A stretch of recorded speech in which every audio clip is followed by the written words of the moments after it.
Well, the Haunting Retrospective's been up for a few hours, and it's already at 100 views. Not bad, but it doesn't seem like it'll do as well as my last editorial. Ah, well, at least some people are interested. Well, it's been given a few days, might as well check on how the Haunting video is doing now. Ah! Yo peeps, how's it going? My name is Withie Cryptid, just thought I'd remind you, and wow, did my video on the first two parts of the Haunting do good. I mean, like, really good. The only video that's got it beat in terms of views as of recording this is that YouTube short where I steal all of Dako's subscribers. And that's a short that I suckered a far more popular YouTuber into being in. The point I'm trying to make is, thank you all so much for all the support. I really appreciate it. But you're not here for me to gush about how I crave validation from others.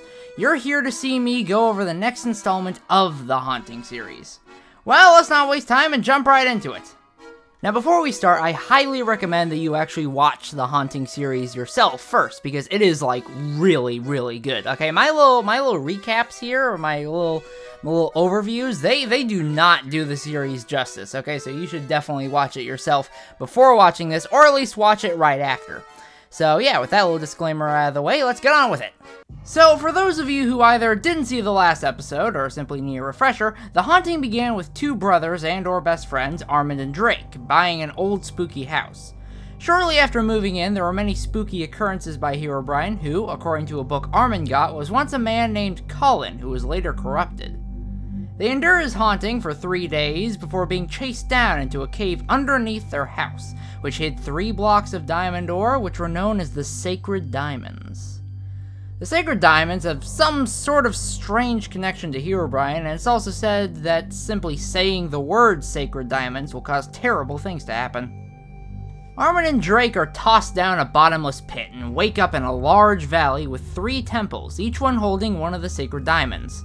As they collect them, they stave off attacks from Herobrine. They eventually bring them all to a temple and travel to the Nether, where they fight Herobrine, killing him. They travel back to the overworld, where it turns out Herobrine is still alive. Drake wakes up in a black void where Herobrine offers him a deal. Armand will die painlessly, whilst Drake will suffer in horrible torment for the rest of his life. Drake accepts the deal, and then everything goes black. So, how would they follow that up? With a 5-part miniseries, of course, and it is called The Haunting 3: Legend of Herobrine. Now, you might think we're going to dive into the first episode, but no, because The Haunting 3 comes with a collection of short, extra videos that I'm going to look through first. Brine.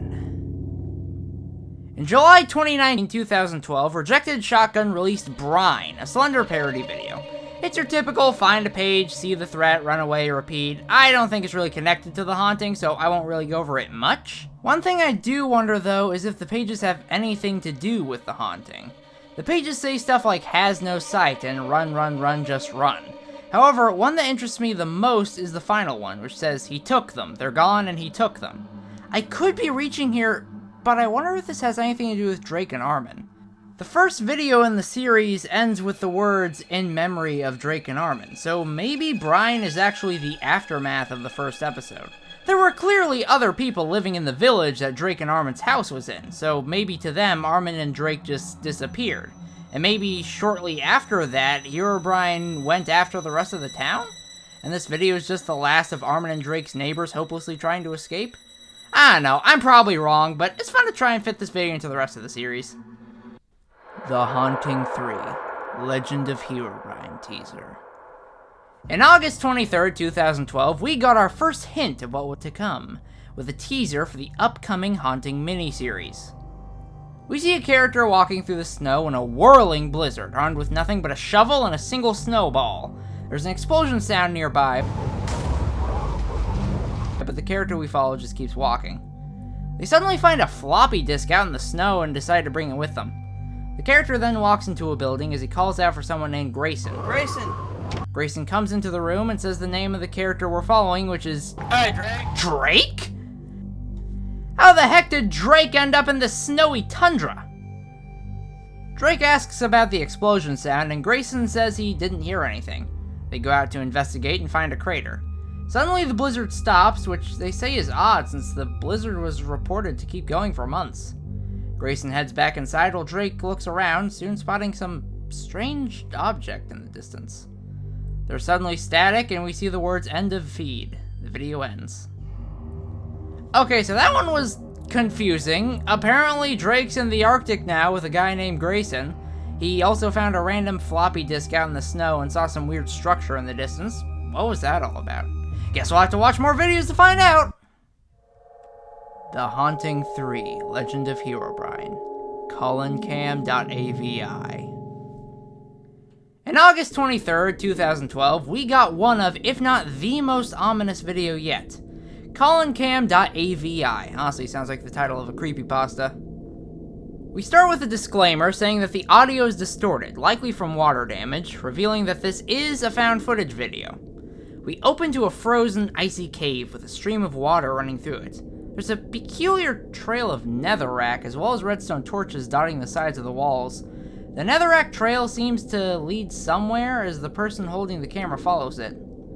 They then reach a room full of netherrack as the screen gets covered with static. You can just about make out that there's something there, either something glowing or the exit of the cave, but it's hard to tell with all the distortion. We then get text saying that the video was just static for the rest of it until the battery died, and that Colin's location is still unknown, implying that this video was being recorded by Colin right before his corruption into Herobrine. So, this one is strange. It's heavily implied that we're following Colin in this video, but what's he doing in an ice cave? And what's with the netherrack? The netherrack seems to imply some greater evil that predates Herobrine. That is, if Colin really does become Herobrine after his corruption. Also, it was uploaded on the exact same day as the teaser video, so I wonder if they're supposed to take place at the exact same time as well? I suppose we'll have to wait and see if the full series reveals the truth. The Haunting 3, Herobrine sighting. On September 6, 2012, we got another trailer, this one being the last one directly related to The Haunting 3. Before the video even starts, we notice that the thumbnail has the words case number 433 on it. Maybe this means this video is just one in a collection of Herobrine sightings? We start with Drake making a video recording of Grayson. Drake says that if they make a documentary, they'll get a bonus in their salary. Not sure who's telling them this, since they never mention any sort of boss or management they report to, but whatever. We cut to them outside in the snow, at which point Drake says he accidentally hit record, before turning the camera off again. We then cut to them heading towards an oil drill. It appears that Drake and Grayson in these teasers are working at an oil rig of some kind in either the Arctic or Antarctic, one having bears and one not. They say someone named Jacob hasn't been responding lately, and they eventually reach some stairs that lead up into the oil drill. They see some blood that causes them to worry before they head inside yelling Jacob's name. However, they don't find anything or anyone besides more blood. Drake and Grayson then turn on the alarm, which is probably supposed to notify everyone that something's gone wrong. However, is there really anyone else to notify? We've only seen Drake and Grayson in this base. Grayson's attention is then caught by something off camera. Drake looks at what it is, seeing Herobrine on top of a cliff. Grayson asks if the person standing on the cliff is Colin, before we cut to the camera on its side with blood littering the snowy ground. The video ends. So, not really much new in that one. All we really learned is that Drake and Grayson are working in an oil rig, Colin is apparently someone they know, and some guy named Jacob is probably dead. Oh, and also we did see Herobrine for real this time, but yeah. MCB-001. In September 8th, 2012, we got MCB-001, an SCP parody featuring Herobrine. Once again, I don't think this has anything to do with the Haunting series, unless of course we find out something later that I can tie this back to, so I'll just be quick about this one. We see that MCB-001 is Herobrine, big surprise, and a containment breach occurs. The protagonist of the video runs around through the facility, avoiding Herobrine along the way, but eventually gets killed at the end. Like I said, not much to say here since I don't think this is canon to The Haunting, but still, it's kinda neat. Wide Eyes.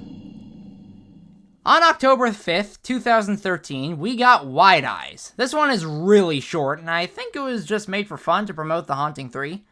The video starts with Herobrine in a black void. We zoom in on him until he jump scares us, then the video ends. And that's it, not really much to write home about. Okay, with all that extra stuff out of the way, let's get on with the actual installment, The Haunting 3, Legend of Herobrine. The Haunting 3, Part 1. On March 8th, 2013, we got the first part of The Haunting 3.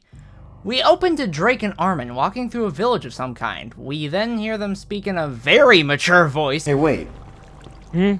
Armin, how did we get here? I have no idea. Puberty really hit them hard. Drake and Armin wonder how they got there, but Drake can't help but feel some familiarity to the place. Armin finds a dagger and picks it up. Remember this dagger? It comes up a lot. They find a building called Rubyshire School. Both Drake and Armin feel that this name sounds familiar. We get our first glimpse of Herobrine before Drake and Armin find some bits of netherrack, which cause them to get a headache and pass out. Our heroes wake up in a nether brick structure filled with fire and lava. We see Herobrine again before Drake and Armin find a tunnel. They head inside and find its strange object that looks like a black hole. They both get headaches again and pass out. Drake and Armin then wake up once again, this time in what appears to be a hospital or medical bay. After Armin has a mortal struggle with a sleeping mask... Armin, I can't see! Armin, there's... I can't see! There's something on your face. Oh. He finds the dagger from Rubyshire lying on the table. He takes it before they leave the room, finding they are in a larger building that looks suspiciously like the Arctic base Grayson and Drake were living in back in the teasers. They spot a figure walking around. They're shocked to see them, especially since the figure is wearing a strange mask. They sneak into a dining room of sorts when suddenly the figure spots them. The figure, no longer wearing the mask, is shown to actually be Grayson from the teasers. Another thing we learn about this human is that he's packing heat. He pulls out a rifle and points it at Armin and Drake, demanding that they tell him who they are. Drake and Armin introduce themselves and explain that they just woke up in the infirmary. They assume that Grayson rescued them, but Grayson said he never brought them to the infirmary. Infirmary? No, it's infirmary. Should I redo that? Nah, I'm gonna leave that in. It's funny. Drake asks where they are, to which Grayson says that they're in an oil rig in the anti-bear continent, or Antarctica to the layman. Grayson then contradicts himself by saying that they are in the bear continent, or Arctica to the layman. Make up your mind, Grayson, are there bears or not? Grayson introduces himself as we then see that there are various names above various doorways, implying that there are other people working at this oil rig. One of the names is Colin. Drake and Armin ask about them, to which Grayson says he's been all alone for the past 3 years. As Drake and Armin seem most interested in Colin, Grayson notices this and tells them that Colin went missing 3 years ago, and ever since then, there's been a snowstorm going on outside that hasn't stopped. Grayson says Drake and Armin are allowed to sleep there for the night and gives them an empty room with some bunk beds. Drake and Armin go to sleep. The two wake up the next morning and go to the kitchen looking for some breakfast. They find nothing as they mention that it's strange how Grayson survived 3 years here, keeping an oil rig running, all without much food. The pair head outside out of curiosity, finding a pipe that they reason must lead to the main oil rig, and follow the pipe. They reach the main rig, it's the oil drill from the Herobrine sighting video, and find that it's dotted with pools of blood. Other than that, though, they don't find anything of interest. They head back inside so they don't die of hypothermia from running out into a snowstorm without any equipment. Kinda dumb of them to do that. As Drake and Armin go inside, they see Grayson making food. Grayson hands them some hot cocoa and pumpkin pie. Drake asks Grayson if he's noticed the blood outside, to which Grayson says he's never noticed it, and mentions that the last time he was there was 2 weeks ago, so either he has amnesia or the blood is really fresh. Armin asks Grayson where he keeps all his food, to which Grayson says, "Secret cabinet." Drake and Armin explore the base and find some computers. They find one with a floppy disk inserted inside it, and they decide to turn it on. The screen displays the word "him" in all caps. As soon as Armin sees it, he turns to Drake and says, I remember. The video ends.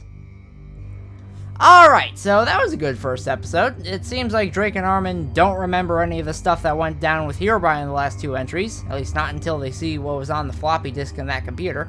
Also, Drake and Grayson apparently don't know each other? It makes it kind of confusing as to when the teasers take place. First off, Drake and Grayson discovered the blood at the drill already, but here, Grayson has no idea about the blood. Secondly, Armin is nowhere to be seen in the teasers, but he's clearly accounted for in this episode. Maybe the teasers are actually in the future? But if so, then how did Drake and Grayson forget about the blood at the drill? It's all very strange.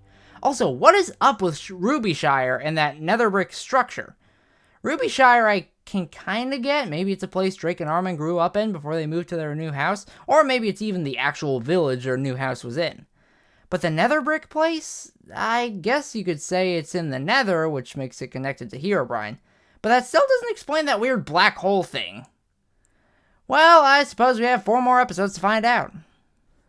The Haunting 3, Part 2. On March 28th, 2013, we got The Haunting Part 2. We opened to Drake waking up in the house from the first haunting video. He then walks into Armin's room, finding it empty.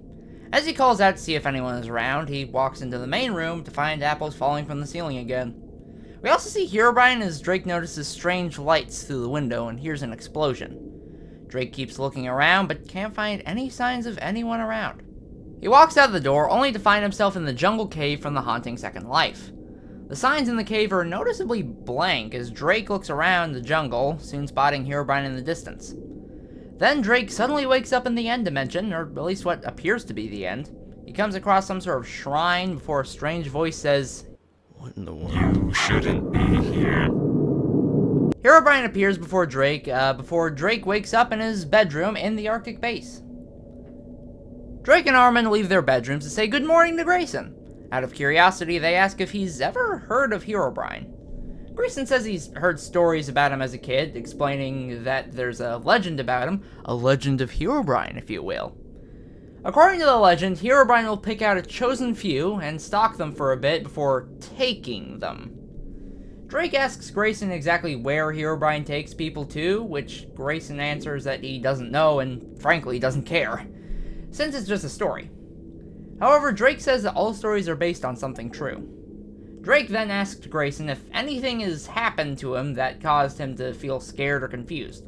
Grayson answered that he was kind of confused when the crew started going missing and the whole thing with Colin and the snowstorm. Drake and Armin reason that the place they're in must have some connection to Herobrine or themselves, otherwise they wouldn't have shown up here. Maybe it's because Drake used to work here, as seen in the teasers? Drake finally spills the beans and tells Grayson about everything that's happened to them up until that point. Hearing all this, Grayson responds with, Okay. Armin then asks Grayson if he's ever been to a jungle and or seen any temples in those jungles. Grayson replies by saying he's been to many jungles and has seen many temples and ruins. Armin then explains that Grayson looks, sounds, and acts exactly like that really cool old man he met back in the jungle before he reunited with Drake in the Second Life. The only difference is that Grayson is significantly younger. Grayson states that Armin does look familiar to him, to which Drake concludes that Grayson must be afflicted by Herobrine's curse as well. Despite his doubts, Grayson says he believes him. The reason is because he actually has no memory of the Arctic base before a few years ago, and that he first showed up there with Colin, not too unlike how Drake and Armin suddenly appeared. They all decide that they should probably leave, with them all going outside before Grayson says, Oh god, not again. as he's looking up at a hill. He asks Drake, Who is that? as he gestures towards where he was looking. Drake looks at whatever caught Grayson's attention, catching a slight glimpse at Herobrine. They all begin running in fear, with Grayson escorting them inside another building before he shoots at Herobrine with his rifle. We don't see if it had any effect, though. The trio soon come across a hole, which they decide to jump down. They land in a pool of blood, finding themselves in some sort of secret lab with some cool machines. Grayson shows that he has a cool robot arm, which he found in the snow some time ago. It turns out this robot arm can be used to interact with the machines in the lab. Armin's attention is drawn to a device at the center of the lab with a lever next to it. Drake points out that it looks like a bomb, but he could be wrong about that. After some moments of calm, Armin gives in to temptation and flips the lever, causing an alarm to start blaring. The trio quickly put together that this is a nuclear bomb and start running out to flee the incoming explosion. They find an abandoned mine shaft with a minecart track and use it to escape. The track ends outside next to a tower, which they climb up. Reaching the top, they get a good view of the base as the nuke goes off. The video ends. Wow, so quite a bit happened there. So Grayson knows about Herobrine and has been cursed by him as well, but he also knew Colin. Not only that, but he was with Colin when he arrived at the Arctic base.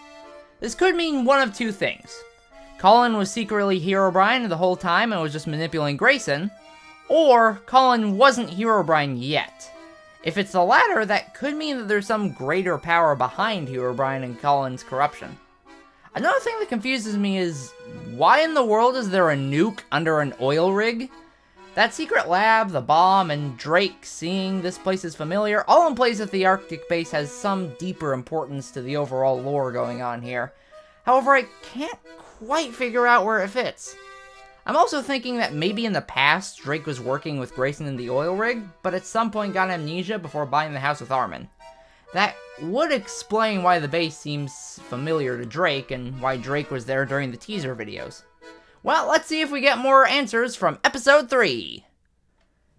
The Haunting 3, Part 3. On April 11th, 2013, we got The Haunting 3, Part 3. We open to the snowy landscape littered with specks of blood, and the surrounding area being heavily damaged from the explosion at the end of the last episode. Drake, Armin, and Grayson all wake up, sounding like they're all in pretty rough shape. If they're close enough to feel that explosion to the point where they're in pain, then they probably also got a massive dose of radiation. We see that it's snowing, but Grayson points out that it's not snow, it's ash from the bomb that just went off. They notice their way back is frozen over, so their only way left to go is forward. They find a cave full of netherrack, almost identical to the one in the COLLINCAM video. In the netherrack, Drake sees a gem that he seems interested in. They know that as they go further into the cave, it feels like there's a pressure being put on their heads, so they decide to go a different direction.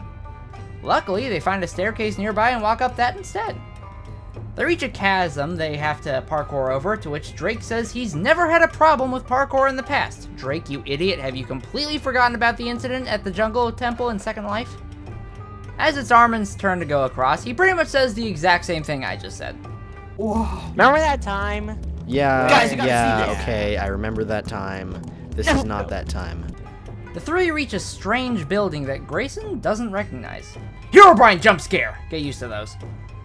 They find more buildings, seeming to be the ruins of a village, before an arrow hits the wall next to Drake.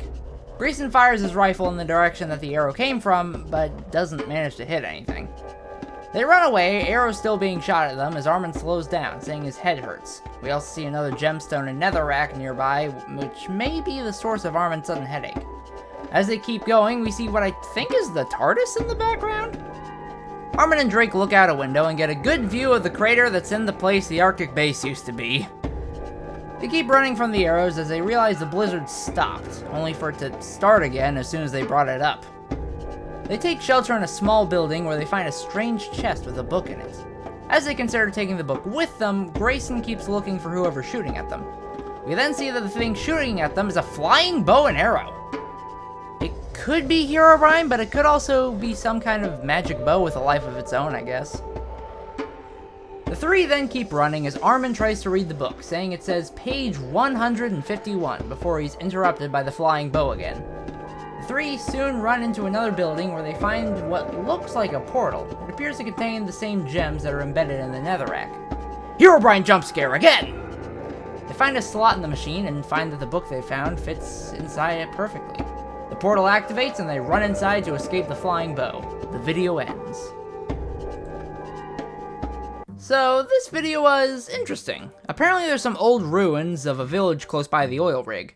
These ruins also contain a bunch of the netherrack seen in the COLLINCAM video, as well as a strange portal. Firstly, all the netherrack apparently gives you headaches when you're near it. This, combined with the events of the COLLINCAM video, make me think that the netherrack is either the source, or connected to the source, that corrupted Colin and turned him into Herobrine. I'm also interested in what those gemstones in the netherrack do. They look somewhat like diamonds, but there's no way they can be the sacred diamonds, right? There's too many of them. Given how obviously evil the netherrack seems, I'm not sure if it's a good idea to jump into a portal literally made of the gems mined from the netherrack, but whatever. Also, what's with the flying bow? Like, yeah, the most obvious answer is it's just Herobrine, but I'm not sure. I feel like if it was really Herobrine, we would see him actually holding the bow instead of the bow floating around on its own. The village that ended up becoming these ruins was clearly having like some sort of mix of magic and technology in their grasp, so maybe the flying bow is some kind of magic guardian to keep intruders out? We'll probably never know, but it's fun to speculate. Now, before episode 4, we have a short intermission with episode 3.5. The Haunting 3, part 3.5. On September 22, 2013, we were blessed with The Haunting 3, Part 3.5. We see Drake exit the portal, now in a cave full of blood. Drake finds a door and goes through it, uncovering a room where Herobrine and Notch seem to be talking to each other. Herobrine notices Drake and tells him to leave because The Haunting 3, Part 4 isn't out yet. Just to get out of here. What is this place? Is that Notch? No, none of this is important. The Haunting 3 Part 4 isn't out yet. You aren't supposed to be here. Drake goes back to the portal and the video ends. Obviously a joke video, but one thing that it does give us in terms of lore is that it confirms that that spooky, distorted voice we heard in Drake's dream was indeed Herobrine speaking. Plus, it's nice to hear Herobrine speaking since he almost never does it throughout most of the series. Also, Notch is here, which is cool. Maybe foreshadowing that Notch will have a part in the future? Okay, now we'll get to part 4.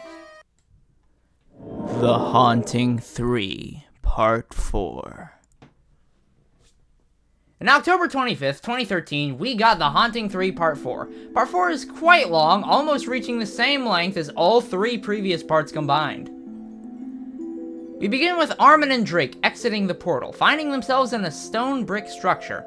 They walk out into a nearby forest, not seeing any sign of Grayson. As they explore, they notice some strange plants along the path they're taking. They continue to find skulls and pools of blood littering the path, soon reaching a ruined structure with burned grass and skulls filling the area.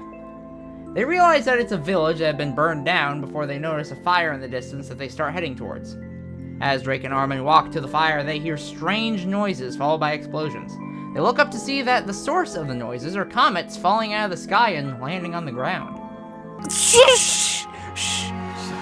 What another one? It's a shooting star. That's amazing.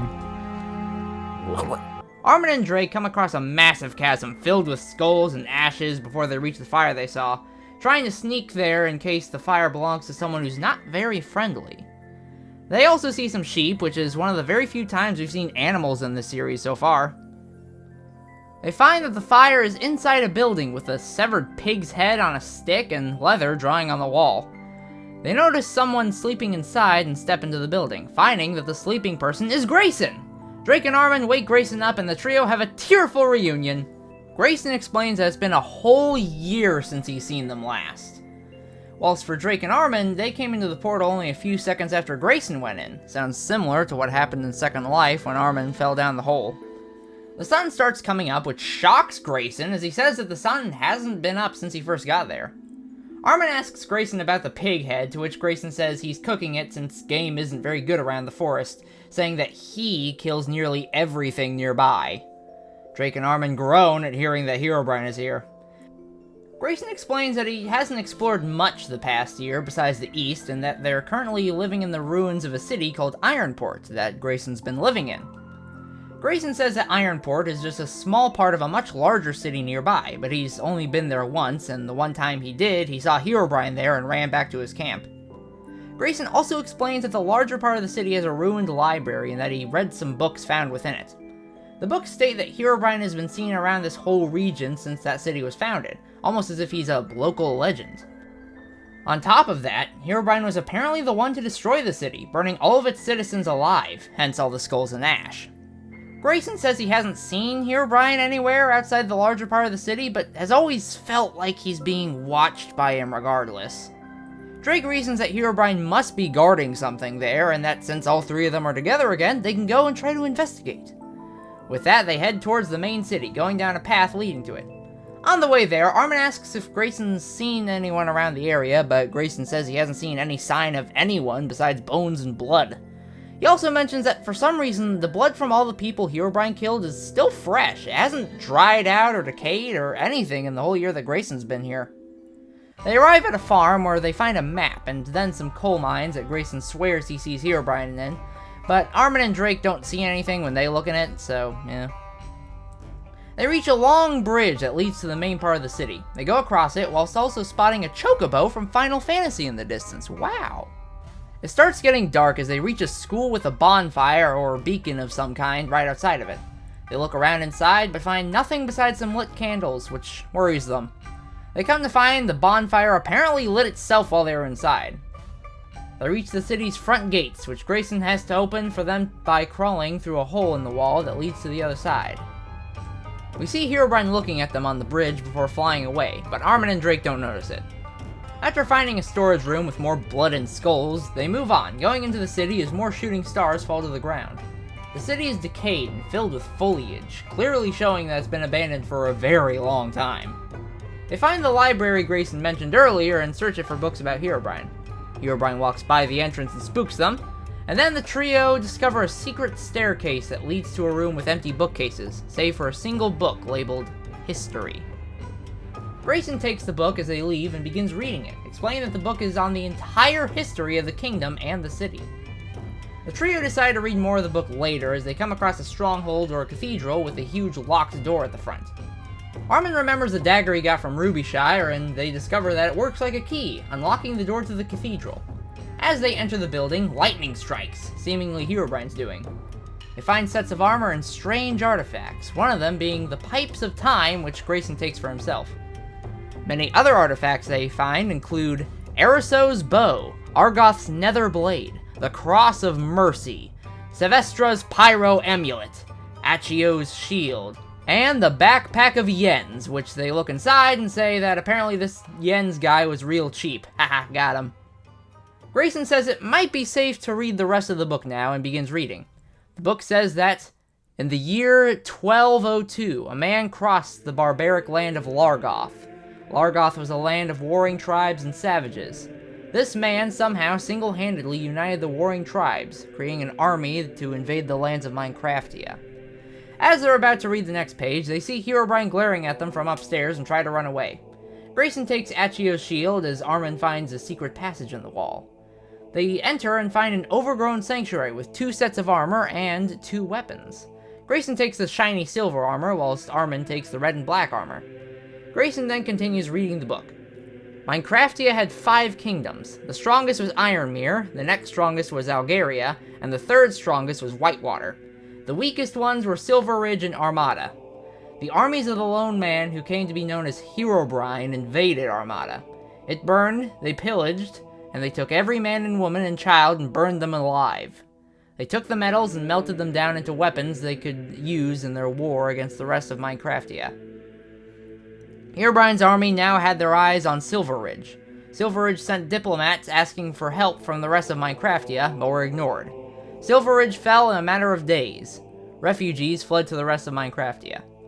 The 3 remaining nations united, their armies meeting Herobrine's army in the Valley of Stonehine. It was a massacre as the united armies were all destroyed. Their armies defeated, Herobrine triumphant, he marched into Whitewater and destroyed them all. Soon after, Algaria fell. Ironmere's villages were burned as Ironmere's defensive army regrouped at the city of Ironport. Ironport fell, with the army stationed there being burned alive. The city was also burned. Herobrine's quest was almost complete. A 5-year siege began of Ironmere's capital, its walls stained with the blood of both sides. Ironmere was able to create weapons from the Imperial Forge.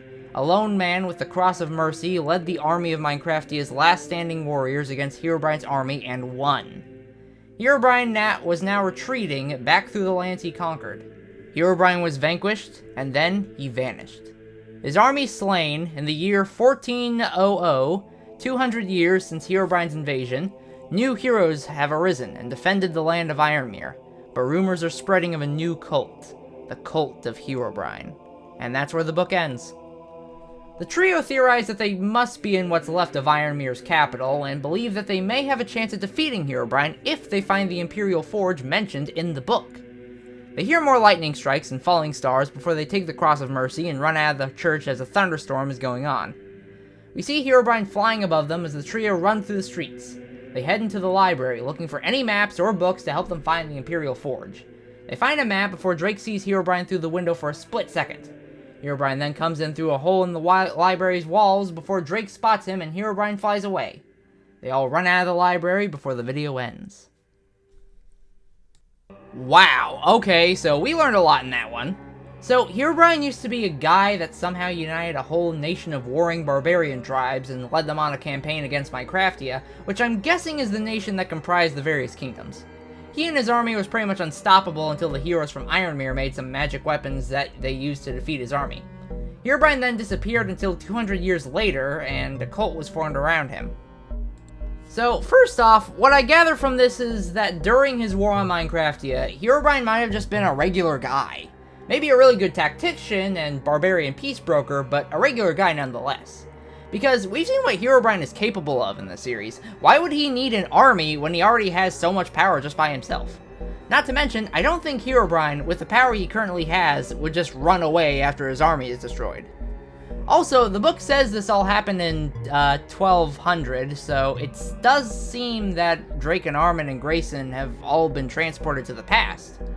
So, does this mean that Herobrine also went through the portal, maybe just a few minutes before them? Or does it mean that Herobrine has been around for a lot longer than originally believed? If it's the latter, then what is Colin's place in all this? This whole time we've been building Colin up as either being Herobrine or at least having a large part in Herobrine's curse.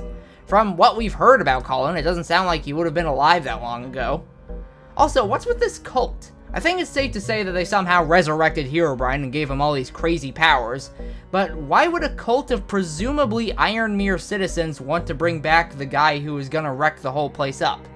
It's like a gang of Jews wanting to resurrect a certain Austrian painter. It just doesn't make sense to me. And since we don't see any living cult members around the city, it kinda seems like Herobrine wasn't really willing to make the cult an exception when he was pulling a genocide on Ironmere. That, or the cult realized they made a huge mistake and ran off. Well, maybe we'll see some cultists in the final episode of The Haunting 3, Legend of Herobrine. The Haunting, Part 5. On October 27th, 2013, we got The Haunting 3 Part 5. Part 5 is the longest part yet, reaching over 40 minutes in length. Surprisingly still not as long as Second Life, but it's still notable. We continue where the last part left off, with Drake, Armin, and Grayson running through the rainstorm. They soon reach a store of some kind and take refuge inside. They find a cave entrance inside the store, they go through the cave and find a door. They open the door to find a huge bloody room with a book and a sign that says, "Sacrifice the innocent to him." This is probably the Herobrine cult's HQ, or at least a place that one of the members did their evil doings. Kinda makes you wonder what happened to them after they did whatever they did. The three are grossed out by the blood and leave the store. They enter another store where they find an attic that holds some red robes and a sign saying, "Hail Herobrine." Kinda weird that they're just leaving that out there for anyone to read, but whatever. Inside, they also find a strange sword and a book. They'll even see Herobrine again in the streets. They then run away and follow the map's directions. The rain clears up as they continue following the map that's supposed to lead them to the Imperial Forge. Grayson leads them to a harbor next to a river that leads out of the city, planning for them to all escape as they see another falling star. Drake starts to wonder if the stars are literally falling out of the sky. Honestly, could be if Herobrine is the one causing them. They look around the harbor but can't find any boats, so they head back to the main city. They continue following the map as more and more stars fall from the sky. They reach a museum and go inside. Inside is a severed dragon's head and an eternal fire that never stops burning. Apparently neither of these things are very notable, though, because they quickly leave without giving the relics much thought. The trio later see a bird flying around, which Grayson says is weird since Herobrine kills everything he sees, although for some reason he hasn't killed them yet. As the bird flies, it suddenly disappears. After some more searching for the Imperial Forge, Grayson says he found it, claiming that it's in a building called the Church of Notch. They head inside, where they find a slot in the stone brick wall. They stick Armin's dagger into the slot, revealing another secret passage. They see Herobrine behind them and run inside. They find a beautiful spring, which Armin says makes him feel happy for some reason. Inside the spring is some strange armor and a book next to a magical-looking tree. Grayson reads the book and says it has Armin's name in it. Armin comes over to look at it, and as soon as he touches the book, the tree next to it reveals a huge eye that opens up to stare at Armin. They believe it's a living tree and say hi to it before Grayson keeps reading the book. Grayson then reveals that the book says the armor in the spring belongs to Armin. Supposedly, Armin is the chosen one, according to the book. The book also has Drake and Grayson's name in it as well. It says that one of them is going to suffer and the rest of them will feel great pain, because those are very different things apparently. Armin puts on the armor, which apparently allows him to walk on water. Grayson then says the book tells of a weapon being made to kill Herobrine called the Fiery Sword. Apparently the Fiery Sword was in the process of being made but was never finished. However, all the materials needed to make it are at the Imperial Forge. They leave the church and find that it's daytime before it immediately starts to turn to night again. They stop to check the map again before we get a Herobrine jump scare. All three of our heroes start coughing and saying that they have headaches. Grayson even says that he coughed up blood. Grayson mentions the map is now covered in his own blood and is useless now. Thankfully, Grayson memorized where the Imperial Forge was supposed to be, so they continue walking, but then they see a zombie pigman, which Drake says is a ghost. Come on, man, you saw these in the Nether before, you know that's not a ghost. Grayson kills it before they see Herobrine, who disappears. They later find a ghost dog. They gush over how cute it is and pet it, as one should, before Herobrine jump scares everyone and the ghost dog disappears.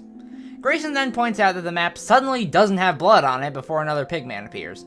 They kill it before Herobrine shows up behind Armin. They notice him and Herobrine flies away.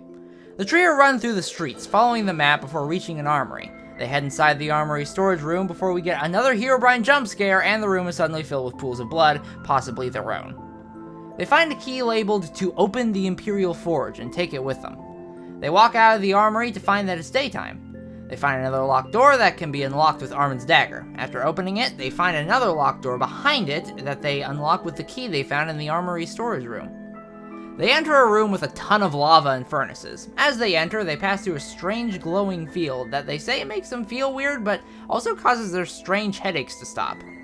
They find a bunch of materials as Drake theorizes that Herobrine has been the cause of these headaches, and that the field they pass through is a shield of some kind that blocks out Herobrine, meaning neither him nor his presence can enter the forge. The trio begin melting down the materials to make the fiery sword as they hear explosions, falling stars, and lightning strikes outside, seemingly Herobrine attempting to actually get inside the forge. Grayson finishes crafting the sword before he's saying that the instruction says it needs to be enchanted with witch's blood before it's officially complete. He finds a vial of blood and uses it to enchant the sword before giving it to Armin and playing a victory tune on the pipes of time. Grayson then pulls out the book they got from the tree to read what else it says after the part where they make the sword. Before he can read it, we get another Herobrine jump scare and more pools of blood that the three seemingly coughed up. As they recover, Grayson's hand suddenly comes to life as if it's possessed and chucks the book into some nearby lava. Evidently, Herobrine's managed to get through the forge's defenses. They leave the forge, wondering where to go next. They find a hole that goes into some kind of sewer system. They eventually reach a dark room filled with blood and skulls before they fall into the water and flow downstream. They find an underwater river that goes through a dark cave, eventually leading to a huge underground layer made up of black stone bricks, filled with skulls, cultist robes, lava, and of course, the infamous sacred diamonds! Okay, now this is probably the cult's real headquarters. They see an Enderman lurking around the lair before it runs away. They then travel down to get past the pools of lava and reach the main part of their lair. They then see Herobrine, who fires hundreds of arrows at them at once, causing them to take cover. The cover breaks down, causing them to scatter. Armin tries hitting Herobrine with the fiery sword, but it doesn't do anything. Armin then suggests they go to the diamonds, and Drake gets real pissed about him almost saying the full name. They parkour around the lair, dodging and hiding from Herobrine's multiple barrages of arrows. They manage to reach the sacred diamonds, where Herobrine fires endless barrages of arrows at them to keep them away from the diamonds. Armin says he's had enough of this before charging at Herobrine, attacking him with a fiery sword, and causing both of them to plunge into the lava pits below. Drake looks over the ledge they fell off of, but sees no sign of Armin or Herobrine. Drake and Grayson start to mourn Armin, but take solace in the fact that he took Herobrine down with him. Grayson also mentions Armin giving him the helmet to his armor before going down. Drake looks at the sacred diamonds, considering destroying them, but decides that it's not worth the trouble, and that they're useless without Herobrine around. I bet if he destroyed them right then and there, the series would have ended right here, though. Drake and Grayson start looking for a way out, soon finding a field similar to the one protecting the forge. They go through it to find a stream of water they swim through, soon reaching the surface to find that it's now daytime, with birds chirping happily. Drake and Grayson set up camp for the night. We cut to later in the night, with Drake sitting by the campfire. Grayson comes up and Drake asks for Armin's helmet, asking if he can keep it. Grayson obliges. Drake says he's going to head out soon, saying that he likes Grayson but doesn't want any reminders of what happened with Herobrine. Grayson and Drake say their goodbyes before Drake begins walking away as Grayson plays the pipes of time. The credits roll, but then we're told to check back on Halloween. Halloween 2013, not this year's Halloween. We then get a scene of the lava pit Armin and Herobrine fell into, before we suddenly see Armin crawling out of the lava, his left eye now a pale white. The video ends. And with that, we're done with The Haunting 3 Legend of Herobrine. The finale was pretty straightforward, but there's still a few things to take note of. Firstly, the ghosts. Why are most of them zombie pigmen? Are they connected to the Nether in some way? They could be the wayward souls of Ironmere's inhabitants, now corrupted by Herobrine, but you'd think there'd be more of them if that was the case. Maybe the ghosts are what became of the cultists? Perhaps Herobrine didn't want to spare them, but didn't want to completely get rid of them either, so he turned them into these things. That would also explain why they're usually found near areas the cult members were inhabiting. But if that's the case, then what's up with the dog? It just kind of comes out of nowhere and disappears. I don't know, maybe one of the cult members had a pet dog they really liked. Murderous cultists can be dog lovers too. Another thing to take note of is that the Sacred Diamonds have changed the location once again! First, they were underneath Drake and Armin's house. Then they were in the 3 temples. Then they might have been powering the portal in the Arctic base, depending on if those were the Sacred Diamonds or not. And now they're in the cultist's chamber underneath Ironmere. I really can't think of how they keep changing location like this over and over again. Unless there's more than 3 Sacred Diamonds. That would explain a lot, actually. How the Sacred Diamonds got to the temples from underneath the house, why there's so much of that diamond-like mineral at the Arctic base, and how the diamonds ended up underneath Ironmere.